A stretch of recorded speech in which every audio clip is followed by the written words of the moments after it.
She's the pushy broad from the Bronx, New York. Follow her voice, her straight talk is nice. She's the pushy broad from the Bronx, oh yeah. Don't be surprised if you wanna listen twice. Make decisions, find the right choice. Know yourself better, find your own voice. It's okay if you need help today, cause everybody needs a little push. From the pushy broad from the Bronx, New York.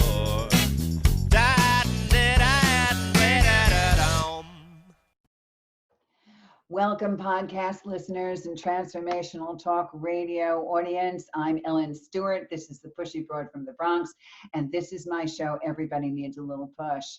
I have asked the question out to the podcasting world, what is it like to be a mom at home with two small children during the stay-at-home directives? How do you entertain them? How do you keep them busy? How do you teach them?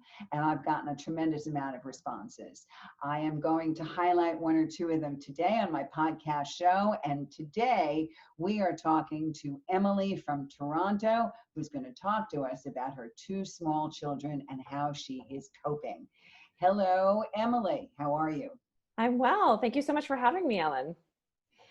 What attracted me to talking to you and doing the interview with you is what you said about the children that you have at home and how you describe them.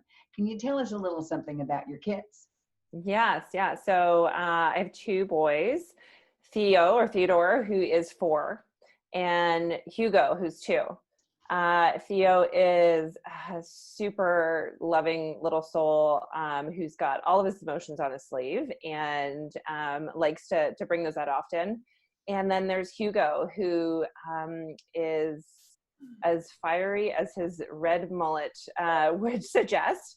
He is a ball of energy and definitely loves to keep us on our toes. So the two of those mixed together have really been a lot of oil and water, or like all the at-home experience we're doing. It's a lot like vinegar and baking soda sometimes. There's a lot of explosions, and it makes a real mess of your kitchen some days, I swear. So was Theo in school before the stay-at-home directives? Yeah. So in Ontario, at age 4, you start junior kindergarten. So it's a full day program. So it's essentially like preschool, or it is full day. It's from 9 a.m. until 3 p.m. And he was, adjusting to that and doing pretty well. He was also in an after-school program. So he would be gone from, 8:30 in the morning till about 4:35 in the evening. And same with our youngest Hugo, who was at a daycare program as well.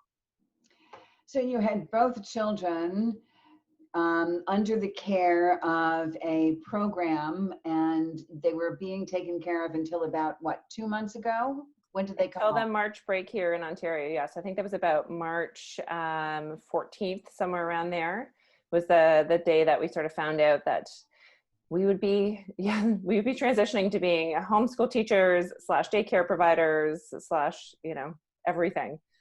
/ general entertainers. Circus performers, jungle gyms, because we can't go to the parks. General butler service. I also do bathing duties. There's the food, just pretty much anything at their beck and call. And beforehand, both you and your husband were working outside of the home. Tell me about that. Yeah, so I worked from home. My husband has a home office as well, but had been going out to a lot of meetings in sort of a nearby, the next over town.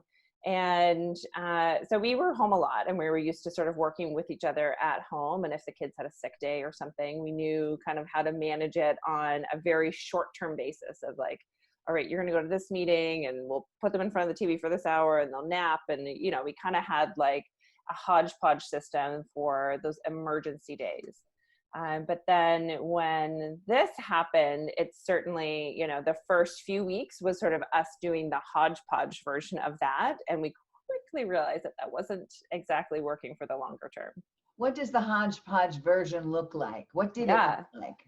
Well, it was kind of like a huddle first thing in the morning. Like, all right, what are your absolute necessities? Okay, like, what do you need to do? I got a call between this time and this time. I have a client this time to this time. And all right, we'll figure out how to mix all those things together. And any time that we had some overlapping, we might, If it was our older one, we could put on like a Sesame Street or something and put them in front of the TV. If it was our younger one, we'd really have to try and figure out like how to cuddle him or hold him so he'd be kind of quiet while we're on a conference call, or really just trying to like manage things as best we could. But it was very fly by the seat of our pants. It was very like a mid-morning huddle that we would just try and figure it out. And if something came up, or if we needed to do something, we'd kind of make it work, and then we'd make it up in the evening. So it'd be like, all right, we put the kids to bed and then we finish up all of our work.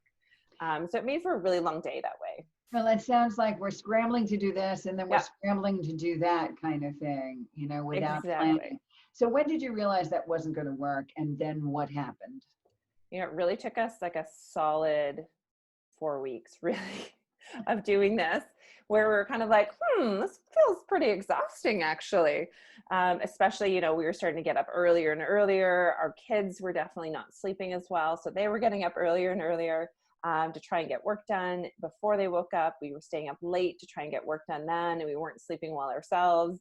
And it just sort of hit this point. And I actually myself got sick, and my doctor advised that I had to self-quarantine in our basement. And so I actually went into self-quarantine for a week until I felt better and had to be symptom-free for 72 hours.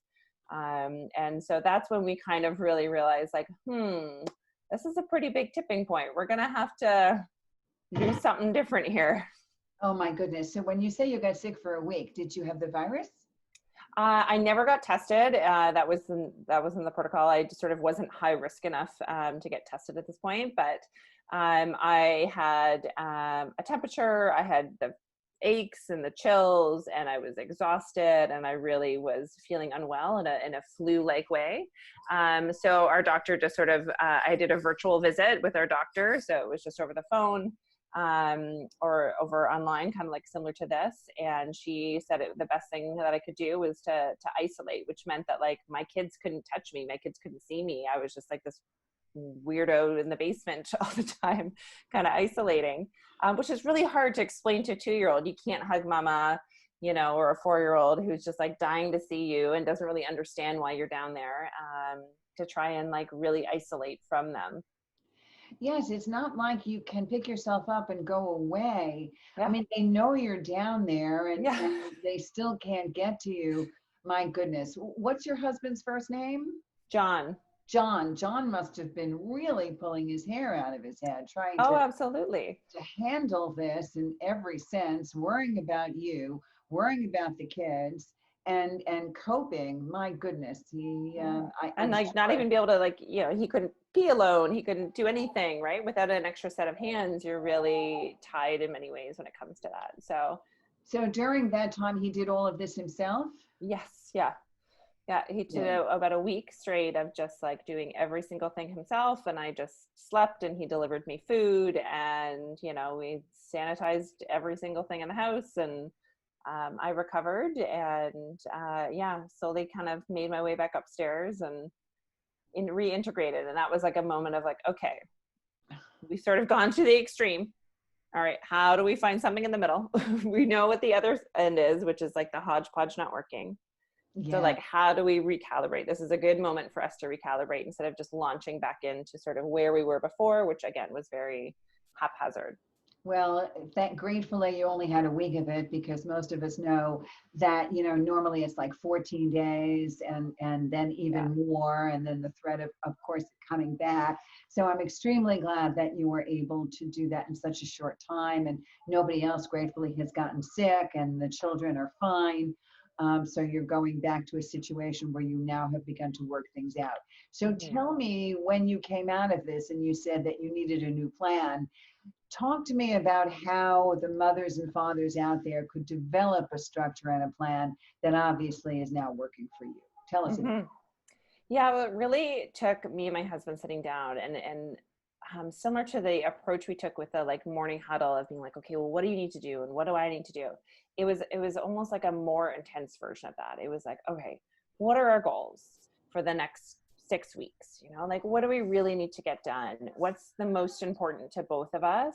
And then it was kind of like, all right, what can we cut from there? It really came to a point of not trying to figure out how to do everything, but how to just like prioritize things, because I think that's where so many of the people that I work with, and myself as being a, recovering perfectionist, really struggle with. It's like, you feel like you got to do it to the max in every way, right? You got to be the best homeschool teacher. You got to keep them entertained with the most amusing things from Pinterest. And you also have to show up and be your best version of yourself at work, and your best over here and your best over there, and keep your house clean. And it's just like, it's too much. It really is too much pressure, and you can't stretch yourself that thin in every single direction, or else, like I got sick, right? Your body really just cannot handle that amount of stress, especially for long sustained periods of time, right? It's okay if it's a sprint, if it's okay if it's like your kid has a cold for the week.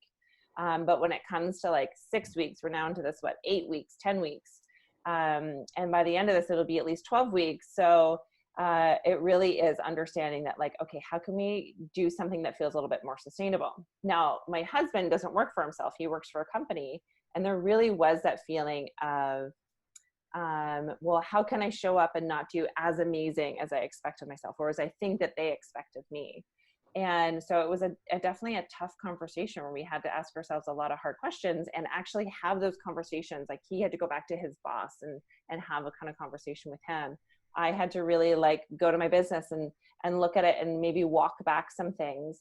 And we also had to let down our guard when it came to our parenting. So, we really didn't love using TV. And now it's like, okay, how can we think of it as a tool for us, right? Not just like an entertainment that they really love, but like a tool for us to set ourselves up for the day and make everything run so that everyone can be happy. Because that was kind of our goal at the end of it. We really figured that, like, we don't want this to come out of us and all of us like hate each other, have a worse off relationship, feel disconnected from each other. So, like, what are the things that we can do if the result that we're working towards is actually more about peace within the home, feeling happy, feeling content, and not really burning ourselves out? How can we take the actions that work towards that? And that was the lens we used to sit down and like figure out our priorities. Well, you've said a lot of things, or really a lot of good things. And some of the things that we can all glean from that is, number one, realizing that we are human, Mm-hmm. and that it's okay to say, this is really hard. Yeah. And this is extremely unusual. Yeah. And I am up against something that I never thought I would be up against before. And I'm not only learning how to take care of myself, which is what you are saying, and understanding that I don't have to be perfect around it, but I also have to be accepting of the fact that I have to work with somebody else in this situation who is also not perfect at this. Yeah. And learn to communicate and learn to do it together as a team. And also understanding that you want to be able to instill something in your kids to still make this a productive and positive situation under situations which are by no means positive or productive. Absolutely. Because of everything that's going on here and because of the devastation that has occurred. So I think those are really good tools to take with us. So let's just break it down a little bit logistically. Tell me what a normal day looks like in your home. Mm-hmm. So it usually looks like I get up early, around 6:30, and go and grab a cup of coffee, and then I go into our makeshift office. So we put both of our boys into one bedroom, and we have turned our nursery into an office. So it's a nice place. We can close the door. I mean, they still come in, as you saw earlier, but it's a nice place that we can actually have some mental clarity, in that we can close the door and kind of come in. So I come in and do some work. I like to do some writing in the morning, journaling, like kind of do my own thing. And John will get up with the kids when they wake up and takes them downstairs and gets them some breakfast. And then I can kind of come down and join them once I'm done. And then from there, it's really dependent on the day. But usually it looks like John and I trading off depending on the times of our calls. So I have worked with my clients to kind of book themselves out for the duration of our time together. So I know way in advance as opposed to week. So I know way in advance exactly when I'll be speaking with them. And then John can work around that. We have a shared calendar on our phones that we just plug in any of our absolute essentials, sacred time that we absolutely need. And we kind of work from there. So we kind of have like the touch points throughout the day. But really it's like between 12 and 1, he won't book anything. So that lunch hour, we can actually sit down. If I need a break, I can go and get a mental break, that kind of thing.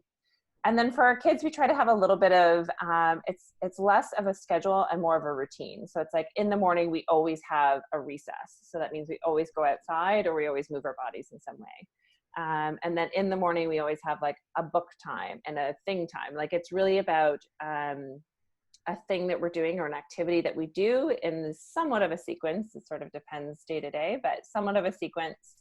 As opposed to being like from 9:30 till 10:30, we're going to do circle time or anything like that. And I think the other thing that we've really embraced throughout sort of changing to this routine thing is that we're not homeschooling. Like we really, truly aren't homeschooling. I'm not here to like, you know, give my kids or replace the curriculum that a homeschooling mother might do or a homeschooling parent might do. I'm not here to replace that curriculum because like we're in a global pandemic, right? If this was happening and it was, you know, hurricanes raging outside or something else that was a threat to our health and safety, we wouldn't have such high expectations for ourselves with all of this. So we're really thinking of it as if it's some other kind of major disaster or major global thing that's going on that would, you know, allow us to have a little bit more grace with ourselves than, you know, an invisible virus that sort of has this weird existential threat. So what you're saying is you've been more flexible in that regard. Absolutely. And beforehand, both of your children, Theo and Hugo, were getting some kind of learning experience. I mean, Hugo is very small. He's 2 years old. And even Theo at 4 years old was learning something basic. So is there some kind of, in this country, in the United States, we call this nursery or pre-kindergarten situations. Right. There is some kind of learning going on. Does that come from the teachers online? Do they actually sit in front of a program during the day? Is that part of it? So once a week, both the daycare and the school will hold like a Zoom call where they get to kind of interact with their peers and the teachers will ask them some questions. They've sent some things, you know, through a Google Classroom, like some activities and things. But I really noticed that the way that we're teaching our kids right now is actually more through the quality of our questions and the way we interact with them than specific things. So during our recess time or when we go outside, you know, we'd go on a walk and before we might point out a few things or just enjoy the walk and chit chat. Now it's like, okay, we're going to try and find, you know, everything that starts with the letter T, or we're, you know, inspecting a snail and asking questions about, well, that's interesting. Why would that snail shell be empty? And where do you think snails go in the wintertime and all those kind of things, right? We're really sort of like asking more inquiry questions. We're really turning things into learning games.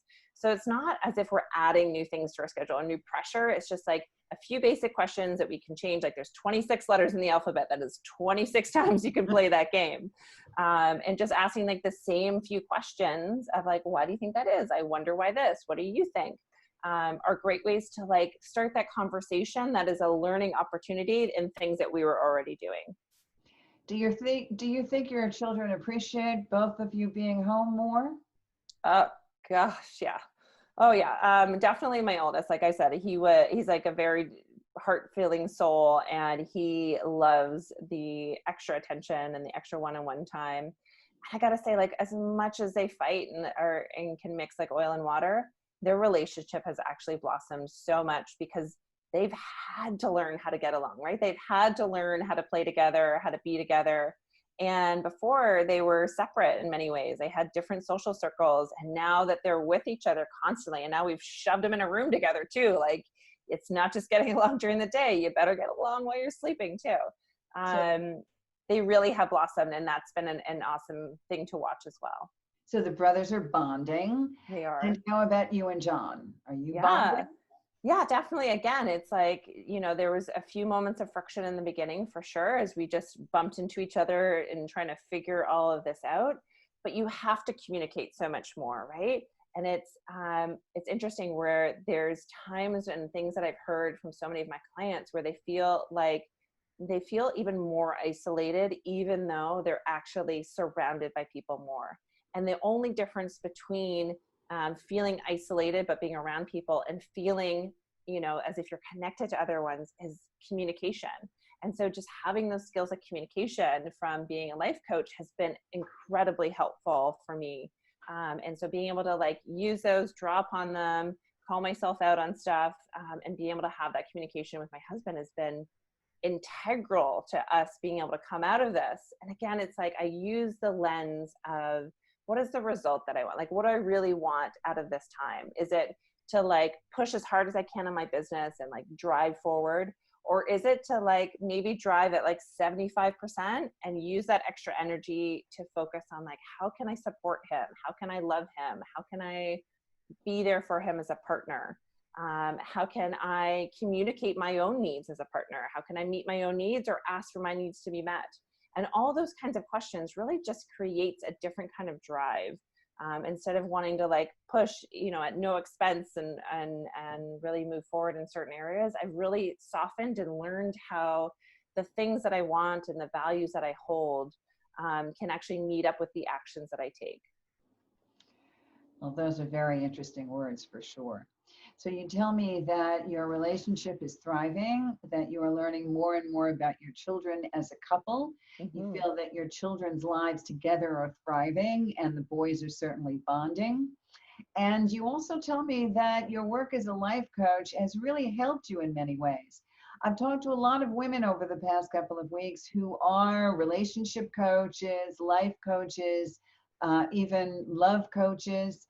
And they all say the same thing to me. The one key word is communication. Not only the communication that you have with your children and your husband, but the communication that you have this conversation with yourself, this introspective way of rediscovering what's really important to you. So let's talk about that a little bit. First of all, let's tell everybody about your work as a life coach and the kind of people that you deal with. Absolutely. So yeah, I'm a life coach and I work with really high achieving women, especially women who, you know, really believe in like working to the bone and have seen so much success as a result of that, but are really feeling like they're starting to sacrifice a part of their lives and it just feels out of balance for them now. So I help them get back into balance. I help them really rediscover how they can still achieve success without killing themselves in the process. And yeah, I work in both one-on-one and I do a group program that'll be launching soon called the Perfectionist Recovery System, which is really about recovering from that perfectionist drive that kind of sets yourself up for disaster when you have these massive expectations of yourself and aren't able to meet them and just continually drive towards something that kind of ends up making you sacrifice your life and your sanity and all those things that make life worth living. Well, you know, it's very interesting that you say that because I do a lot of work in addiction recovery. And recovery, as I know it, is also about staying in a place where your compulsions and your obsessions are at a minimum, where they're in remission, so to speak. And it's really interesting that you refer to this disease of perfectionism as something to be in recovery from, because it's very, very easy to fall into that trap for some high functioning women and for women in general to feel that being the best mother, the best wife, the best woman executive is something that it's a role that somewhere along the line we were taught intrinsically we have to absorb. And now more than ever, the women that I work with in addiction recovery realize that perfectionism is one of the major issues that took them to the compulsion of drinking or drugging. Right. So we deal with perfectionism on a great level. And I have never before heard of that expression to be in recovery from perfectionism. But you're quite right, because it becomes a compulsion. It becomes a thought process that we automatically gravitate to. And it's always to our detriment, would you say? Yeah, absolutely. And it becomes that kind of addiction as well, right? Like you are trying to feed a craving for that validation. if you can't, stand in your own self-worth, and of course you're going to seek it outside. Of course you're going to seek it in that next promotion. Of course you're going to seek it by being the hero who comes in and saves the day with like the best promotion, or staying late and doing all the extra work, right? Of course you're going to find it in all those things. And when you show yourself as being the person who sacrifices above all else, and of course that is just like feeding that habit loop, and it is feeding that craving for validation. And that's where it really becomes a part of that addiction process, right? Where you really need to recover from that craving and from needing that craving and fulfilling it. So how did you compensate yourself for that feeling? Because you were talking a little bit about personal relationship with that particular situation. How did you compensate for that in parenting your children during this time? Yeah, well, I think it was, again, like really understanding what is the result that I want to have. Because sometimes when we just keep driving forward, we don't stop and really think about the thoughts that are going on in our head, right? We're like, what's that conversation we're having with ourselves? What is it we're really driving towards? You can kind of just be like on the speeding train and never stop and be like, wait a second, is this the right destination? Did I plug in the right coordinates of my GPS? Like, you really can just keep going and keeping your head down. And again, like that can get reinforced through being validated from outside sources, and you keep going and you keep going and you keep going. So for me, it was really about like stopping, slowing down, checking in every once in a while and saying like, okay, what is the result that I really want to have? Like, what am I really driving towards here? And the more I got clear on that and made sure that it was lined up with the right values for me, the easier it was to really redirect some of those things. So the more I wanted it to be about connecting with my kids and not just like trying to get work done and trying to get them to sit still and shut up already, right? Or like, I just put out those Legos for you. How could you not? Like, it took me 25 minutes to build that train tractor. Like, how could this not occupy you for 5 minutes at least? Like, come on, right? The less I got attached to that, and I found myself putting myself in less stressful situations, right? I could actually go, if my goal was connecting with them, I could go and connect with them and cuddle with them and read a book. And then if I did need to go and write a few emails or go and do some work, they had already gotten that connection from me, and they actually could play on their own a lot better. And then that sort of helped me realize that like, oh, I was driving towards the wrong result before. And of course it felt like friction for every single person here.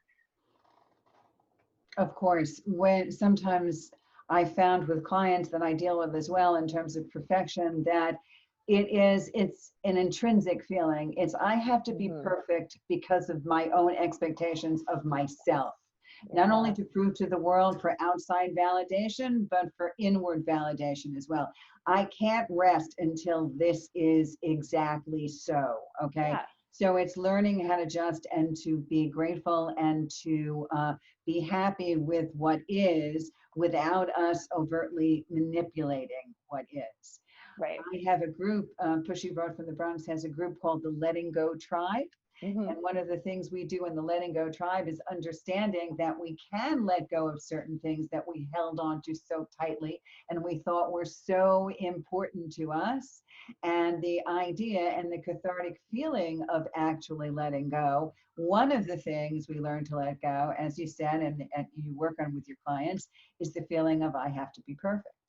Yeah. And when you have gotten to that point with your children and realize that you don't have to be perfect, and more than that, what you are now doing in a different way, because you are looking at it from a different perspective, is working better for you than you initially thought. Yeah, right? absolutely. Yeah, I think once I really stopped wishing that the kids weren't home all day, stopped wishing that I could just get some work done already, and really changed like, okay, well, this is the circumstances. I'm not going to be able to change the circumstances. So like, how can I change my reaction to them by figuring out what is it that I really want out of today? Is it that I really want to get all this work done? Maybe, okay, but it can't get done like this. This is the circumstances I'm working with. If I wasn't constantly fighting against reality and what is, and was able to let that go, that's when it really opened up for me to be able to realize, okay, well, what is possible here? And what do I really want? And what are my values? And where do I want to work towards? Well, just like you said, I cannot change my circumstances.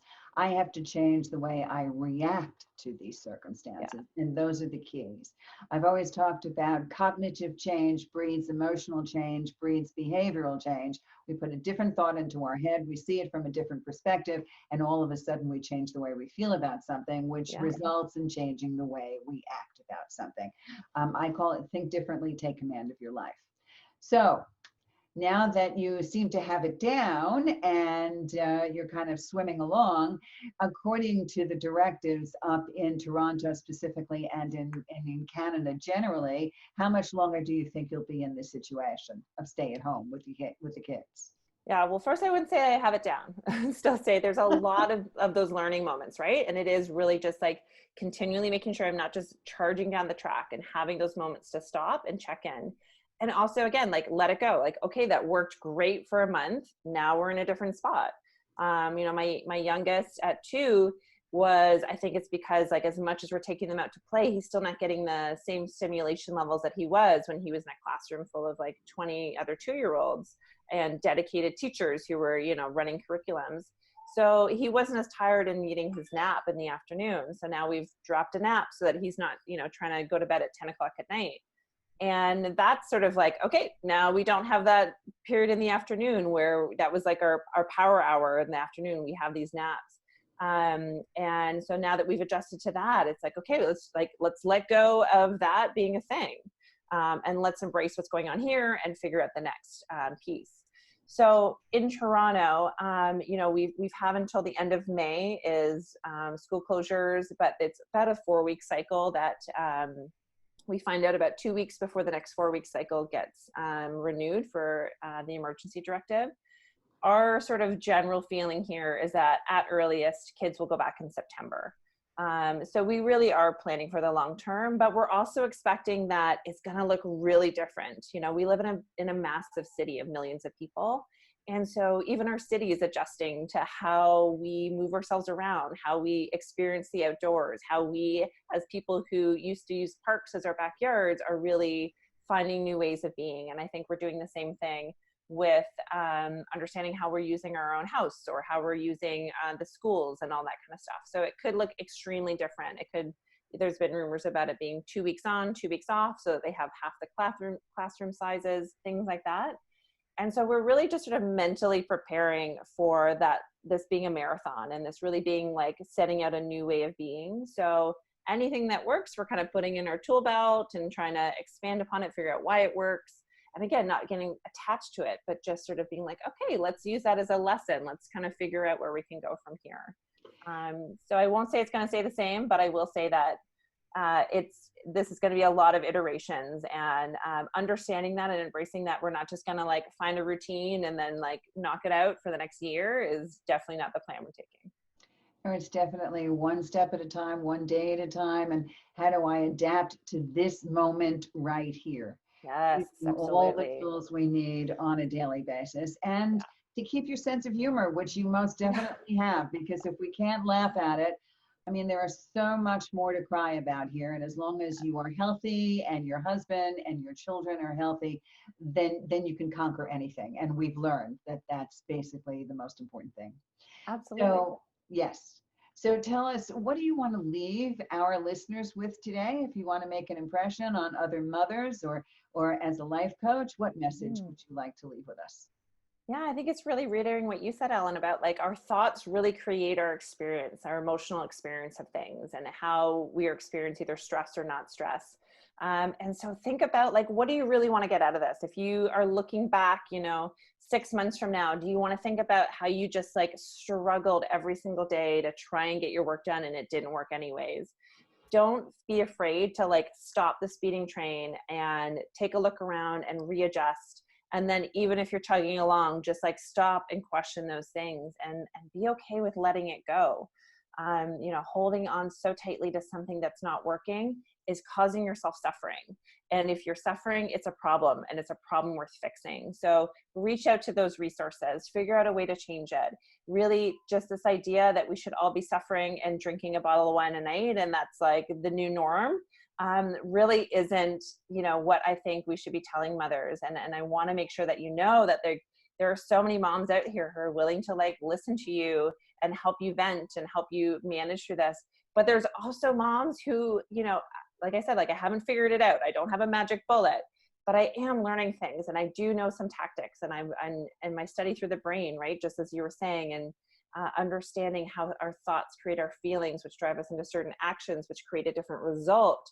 Really understanding those brain processes help us so much in these extra stressful times to work towards something we actually want and get the feelings that we actually want to cultivate and have different thoughts about it all. And the change in perspective really does create an entirely different experience for us of this crisis and of your day-to-day, environment. So if they want to use you as a resource and have some coaching sessions with you, Emily, how do they find you? At emilyfeairs.com. It's spelled like Feairs is my last name. I like to say it's fierce, be said really quickly. But it is Emily, EMILYFEAIRS.com. You can find out about me there, or on Instagram at Emily Feairs. I do a lot of coaching as well in those DMs. So if you ever have a question, feel free to shoot me a DM, and I would love to talk to you one-on-one. Emily, thank you so much. It's been a pleasure to be with you today. Good luck, you and your husband, John, and look after those two beautiful children. Thank you. Thank you so much, Ellen. Thank you for having me. Take care, everyone. Bye-bye. Bye. Everybody needs a little push. Everybody needs a little push. Everybody needs a little push. Welcome, Transformation Talk Radio listeners and podcast listeners everywhere. This is Ellen Stewart, the Pushy Broad from the Bronx, and we are on my podcast, Everybody Needs a Little Push. I put some messages out there to my podcast fan page and to some of the groups that I participate in, and I asked a whole bunch of women how they're doing in COVID-19, living with children at home. I have one gal on with me today that had two small children, and now I want to hear from somebody that has two children that are, one is high school age and the other one is in college. So I'd like to introduce you to a very lovely woman who absolutely resides in the same state I do, which is amazing, and we found that out online the other day. Her name is Hamidah. She is a financial executive, and she also has a great podcast called Sharing Life's Lessons. She is also a mother of two children, a boy who is 17 and a young woman who is 20. I cannot wait to hear what's going on in that household in New Jersey and have her give us some insight as to how her children are handling staying inside and all of our stay-at-home directives. The Pushy Broad from the Bronx welcomes Hamidah. Good afternoon. Hello, Ellen. Thank you so much for having me on the show. You're very welcome. So what made you decide to reach out and answer my request? So I have two kids, one 17, one 20, one a junior in high school and one a junior in college. Both with very different sentiments. And so I thought it would be good to share what the two of them come with what kind of sentiments they come with living together again as a family. That's great. That's really what I want to know. So first of all, let's back this up. Tell us briefly, living together again as a family. So when COVID-19 hit, who came back from where and how is this happening? Oh, it's a wonderful story. Okay, I will tell you first about my daughter. My daughter is a junior and she was in her study abroad program.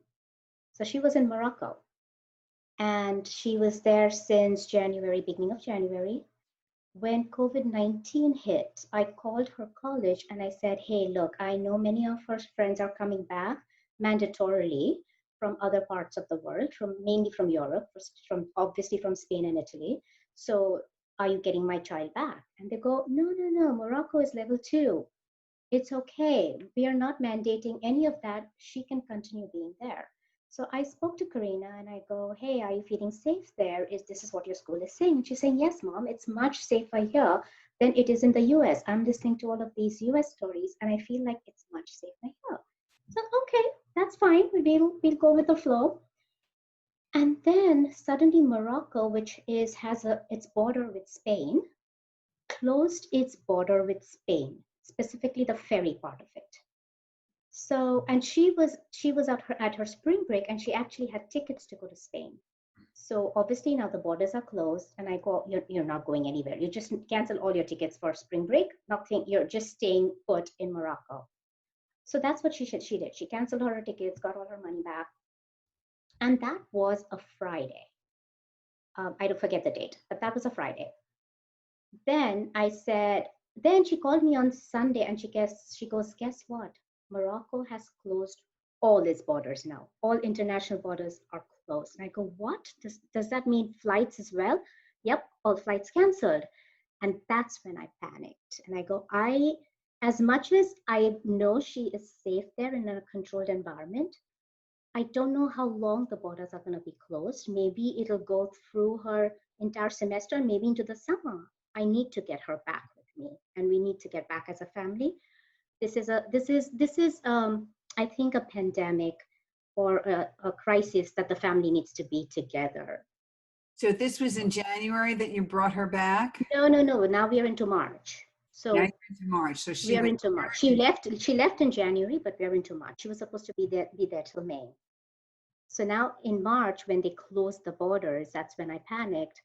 And then I started researching and looking at everywhere. And finally, after 2 weeks, I found out that there were rescue flights going from UK into Morocco that could bring her into UK. And then I could bring her back from UK to New Jersey without an issue. So that's your daughter. Now tell me about your son. Okay. So my son he's in high school. So he's in the town. He's actually in a private high school. Many of his friends are in the public high school, but my son is in the private. So they had their spring break, and then during their spring break, which is the beginning of March, is when we got the letter from the principal saying that the kids are not coming back to school. They have to stay home. We're going to have to start doing remote learning. No, it was mid-March. It was 15th of March that they were going to go back. And we got a letter saying, kids are not coming back. We're going to have to do something about remote learning. Give us a few days to get this all set up, because obviously it's new for the teachers too. They've never done something like this ever before.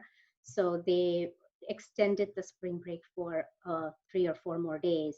And then they started doing remote learning. So he came home, in the sense he was home for spring break for 2 weeks, and then he never went back to school. He never went back. I understand. So you and your husband are home. First of all, are you both working from home yourself? I am working from home, and my husband is not working from home because he can't. So he's in an essential business and he has to go outside of the home. No, he's not working at all. He can't work from home. His business is something that he can't do from home. He has to be on client sites. Oh, I see. So his business is gone. It stopped. His business stopped. I'm sorry about that. Yep. Hopefully we'll resume as time goes on. So you have mom and dad. Yes, fingers crossed. Mom and dad and your 2 children at home, young adults. First, generally, how's everybody getting along? How was it in the beginning, and is it different now? It was a transition. Like everything else, it was a transition. So I told you the story about, I'm sorry? Very diplomatic. It was a transition. Yes, because my daughter obviously was having such a good time in Morocco, and she had all these plans. And that's what that whole experience is for, to traveling with friends and to being at a new place and integrating yourself into that culture. And that's why she chose Morocco, because she wanted to integrate into the culture. And now that from January to March, she started feeling comfortable and feeling integrated, is when she got pulled out of it. So for her, it was very difficult. Every time she was home in the beginning, it was more like, and sometimes it hurt to hear that. She didn't say it in a devious manner, but it hurt. But mommy, this is not where I want to be right now. And I'm going, oh no, my daughter doesn't want to be home with me. So then you learn to get over that and not take it Yeah, personally, correct? absolutely. And she didn't mean it personally, right? So no, it did take a while for her for her to get over it too and say, hey, it is what it is. Uh, I'm just gonna have to deal with it. And for mom too, for me too, it was like it is what it is. I'm just gonna have to make this stay for her good enough that she feels like she didn't have to give up a whole lot or miss much. Yeah. Besides, she wasn't the only one giving up. No, It's you're not right. like you just brought her home. I mean, everybody else was going to be home. So Yeah. tell me, what did the school decide to do? I mean, so this is all cut short. What are the school's plans in September? Is it strictly going to be an online thing for her, or is she going to resume travel abroad? So travel abroad will not resume. That is done. That was just for one semester till May. So when she came back, she actually had to do remote learning with her university in Morocco, and it was on Morocco time. So her first class on Tuesdays and Thursdays was at 4:30 a.m. Again, it is what it is. Well, look, I remember being 20 years old, so I know that the only way that I could make a 4:30 class is if I stayed up all night. Okay. There was no way that I was getting up at 4 o'clock in the morning. So it would be a couple of all-nighters to make that happen. Well, she got some discounts from her teachers, obviously, and so they allowed her to just do one day a week. And so she had to wake up just on Tuesdays, and it was okay if she didn't do the Thursday class, which was good. But she finished her school at 2 o'clock in the afternoon. She was done, right? So that was the positive. She could nap all she wanted after that. And your son? My son he has classes every morning from 9 to 2. And being a private school, it's not asynchronous learning, it's all synchronous. So he has to be in front of the laptop for 5 hours with a 1 hour lunch break in between. And this is, it's a Zoom class. They're using Zoom, the Zoom platform, exactly what we're using right now. And for him, it's not that happy. So he's not what he is. So he's a very easygoing kid, extremely easygoing kid. But he says he misses so the content is the same. The teachers are delivering the same content that they would as if he was going to school, right? But he's saying the delivery method is very tedious. You have to, at the end of the day, you have a headache. You're just constantly staring at the screen. I asked him if the rapport between the teacher and the kids and the discussions between the kids and the kids, is it the same or is it better or worse? And he said, obviously it's worse because some kids are just waking up, they're plopped in their beds, they are, especially in the mornings, some are very demotivated. And some of his public school friends are totally demotivated because they have asynchronous learning. They don't get together in a classroom on Zoom. They just get their assignments, they do their assignments, and then if they have any questions, then they knock to the teachers and say, hey, here's my problem. Tell me what to do about it. It's certainly a very different way of learning. There's no question. And I'm very sympathetic towards the platform and towards teachers because I spent most of my career being a teacher. I see. So I completely understand what that's like. And I understand that when we do recordings, you and I are talking here on Zoom and it's very lovely. We spent an hour or two together. But if I had to sit down every single day and spend 5 hours in front of this screen in this way, it would be very detrimental and nobody would get anything out of it in a really good way. They do have to try to come up with something that is much more fruitful because I think this kind of learning may have to go on for a while, and in order for it to be successful, they have to come up with innovations in learning. I agree. To sustain the engagement for sure. Totally agree. And it's not only sustaining the engagement, but also making sure that the kids are learning. They're there to learn and they're getting that experience, the learning experience. Yes, the actual learning experience is a very big thing. So tell me about the dispositions and the emotions in the family. When do tempers run hot or cold, and how the communication is and how that progressed over the last 2 months? Sure. So let me tell you about my son. With him, he was home first he was in school all the time. He didn't come home came home after dinner. He used to come home around 7:30. He used to have dinner with his friends and then come home. So he was on his own from morning to evening.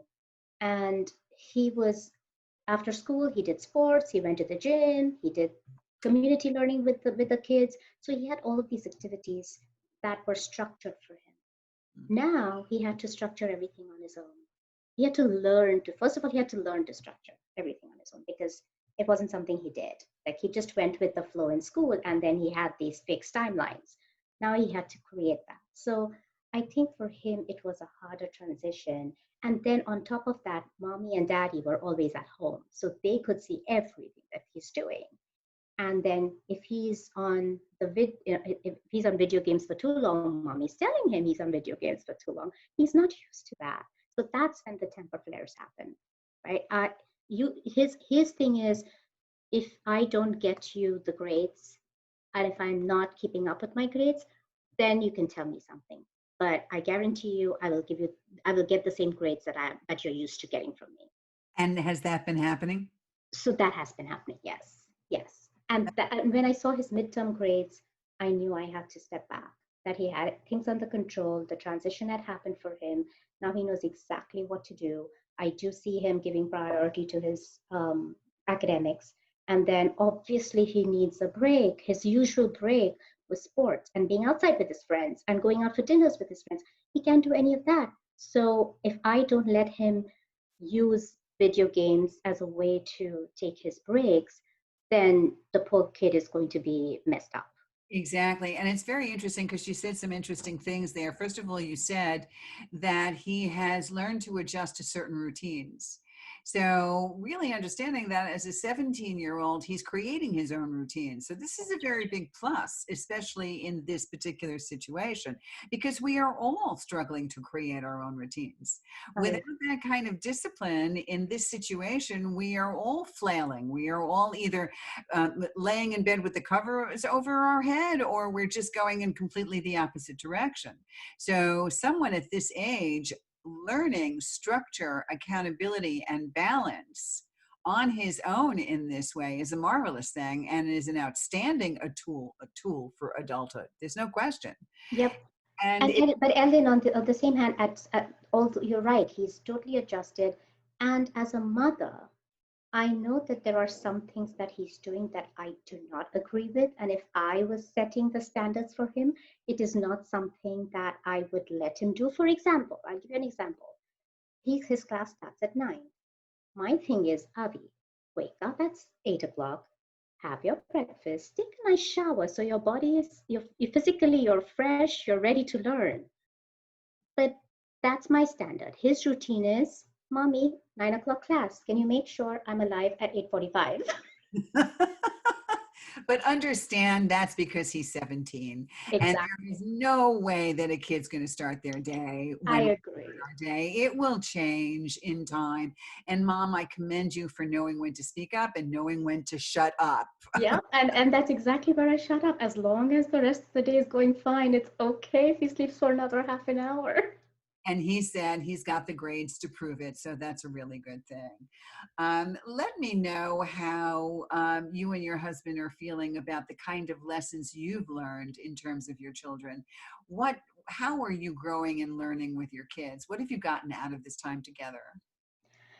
So on a very tactical basis, there's actually quite a bit that we've learned. There's a lot we are learning from the kids. For example, I am a great PowerPoint user and I know how to use PowerPoint, but I don't know how to use Google Sheets, which is the Google version of PowerPoints.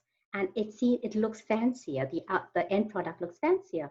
So I'm having Avi teach me how to do Google Sheets because he's a pro at it, right? So that way we are spending that kind of time together where we are learning from each other.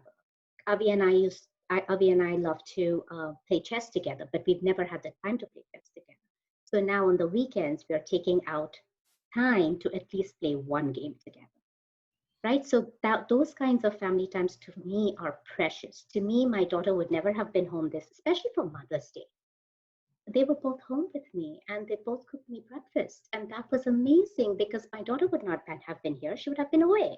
So this was a very special Mother's Day. So that way they're learning how to cook from us. So my husband is a very good cook too. He makes great parmesan and he makes great lasagna, and he's taught them how to make it. The kids have to each cook one day a week. They can choose which day they're cooking. We get them the ingredients, and then we leave the kitchen and they cook. Wow. So, those are, I think, the growing moments that you're asking me to tell you about. That's a wonderful thing. It really is. So, of course, the kids are home for the summer and things are starting to open up a little bit. Are your kids getting antsy? Like, Ma, I want to go, I want to go. What's happening there? Not really. So my son has a lot of friends in the development. I live in a development of 90 homes, and he's got about 9, 10 friends his age, all juniors, but they go to the public school. He's the only one that goes to the private school. So what they have started recently doing, since the parks are open, is everyone is masked up, everyone on their own bikes, and they are biking together at a distance, maybe 2 or 3 times a week. They just started this last week, so they get out 2 or 3 times, and that's good for him. That's good enough. Otherwise, he's playing out. We have a basketball hoop, so he's playing outside. He's doing the basketball thing. He's more of an outdoorsy person. He's done his half marathons, and he's waiting to start running again to do another half marathon. But on the other hand, my daughter is very happy to be indoors because when she's in school, when she's in college, she has to be outdoors all the time for schools, for activities with friends. So she's very happy to be home and not getting out. So now she's enjoying her time, Now which is very she, good. she is. All right. So I find that it's the similar message of all moms and dads. It's wonderful to have this time with your children and to really grow and learn and experience them. And also, what do you think that you have learned in terms of parenting? What new skills do you think you've learned? The biggest skill I've learned is when to back off. I absolutely now have total control over that. I can sense from both my children's, they each have a different way of telling me, Mom, back off. And I've learned that. And I'm using that to really back off, which I think is a major accomplishment for both them and for me, because it makes their life very easy. And for me, I feel like that is a pivotal part of parenting, which I did not have that skill before, and now I have it. For Avi especially, I think he very nicely sat me down. He actually had a conversation with me, and he said, Mommy, I have this. If you're telling me something, and if I tell you, Mommy, I have this, you have to believe that I have this. And that was great because that is his cue to me anytime. And it's not like he doesn't let me tell him anything. There are many things that he'll listen and he'll let me tell, but at some time he'll say, Mommy, I got this. And I know that that's it. That's the end of the discussion. I move away.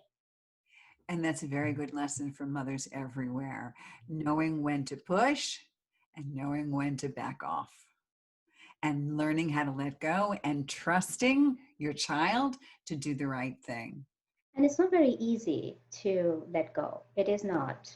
But at some point, you have to.